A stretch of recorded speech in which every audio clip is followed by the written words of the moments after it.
Hey everybody, we're celebrating National Smile Day with SmileDirectClub, and here's my review of what it was like to experience their impression kit. So let's see what it comes with. Let's make an impression. Inside the box, you'll find 4 different putties as well as 2 trays for you to do your impressions. Underneath though, there's another set of the same thing. This is just in case you make a mistake. Trust me, you gotta follow instructions and make sure the putty does not dry out right away. It happened to me. Underneath that putty, you'll find your smile stretcher kit.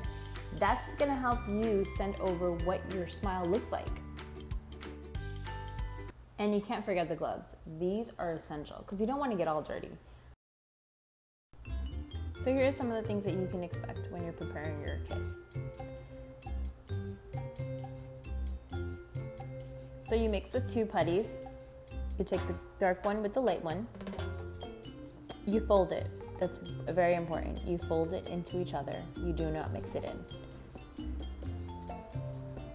So here's an example of how you would pull it back together. It's kind of like pulling taffy.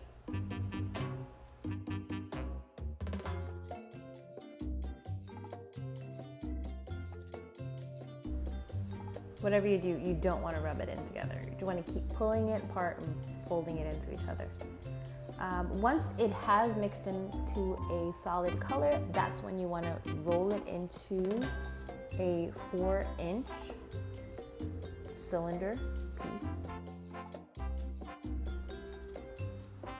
So you don't want it to be perfect, but you want it to be right where you need it. And then you put it in your mouth. Press down using the tab, and when you go to take it out, make sure you use the little handle and pull it right out. Doesn't look bad.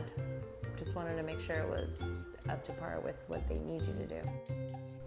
The reason you want to double check your impression is because this is how they're going to let you know whether or not A, you're the right candidate, and B, that it's worth it for you to give it a try. Also, they want to make sure that they make the right mold for your teeth. And then for the final step, live images of your mouth. All your teeth, molars and all. Thank you for watching. Hope you subscribe.